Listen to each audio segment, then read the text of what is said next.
네, 시청자 여러분 안녕하십니까? 16세 미만 청소년들의 심야 시간 게임 이용을 금지하는 셧다운제를 정부가 올해 안에 폐지하기로 했습니다. 모바일 게임이 늘고 청소년들의 매체 이용 환경이 10년 전과는 많이 달라졌다는 이유에서인데요. 송소강 기자입니다.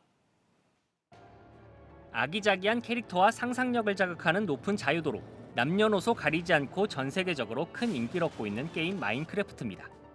한국에서도 어린이날을 맞아 청와대 공식 행사에 쓰일 정도로 대중적인 인지도가 높습니다. 어린이 여러분, 청와대에 오신 걸 환영합니다. 그런데 지난 6월 개발사 마이크로소프트가 갑자기 이 게임에 미성년자 이용 불가 등급을 매겼습니다. 자정부터 새벽 6시까지 16세 미만 청소년의 온라인 게임 접속을 막는 셧다운제에 따라 청소년용 서버를 따로 운영하는 대신 개발사가 아예 성인만 가입하도록 방침을 정한 겁니다. 이용자들의 불만과 함께 청와대 어린이날 행사에도 쓰인 게임이 셧다운제 때문에 성인용 게임이 됐다는 비판이 나왔습니다.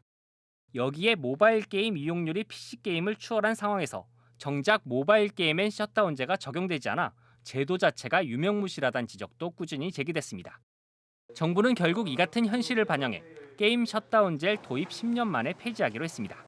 게임 셧다운제가 도입된 2011년과 비교할 때 인터넷 게임 이용 환경이 크게 달라졌고 청소년도 자기 결정권을 가진 주체로서 존중해야 한다는 그런 방향으로 정부는 대신 청소년들과 부모가 직접 게임 시간을 선택하는 게임 시간 선택제를 내실화 한다는 계획입니다.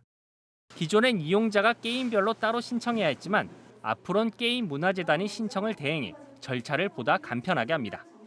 또 내년 개정 교육과정에 게임 과몰입 내용을 포함하고 관련 교사 연수도 강화합니다.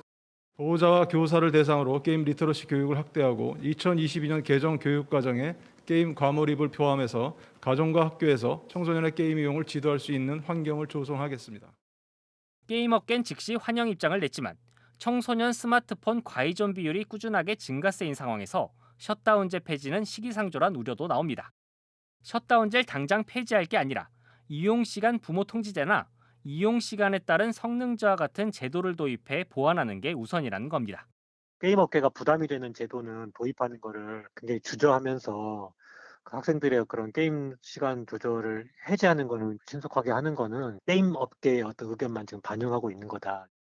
셧다운제가 최종적으로 폐지되기까지 청소년보호법 개정이 남아있는 상황으로 정부는 올해 안에 법안이 처리될 수 있도록 국회 논의를 지원하겠다고 밝혔습니다.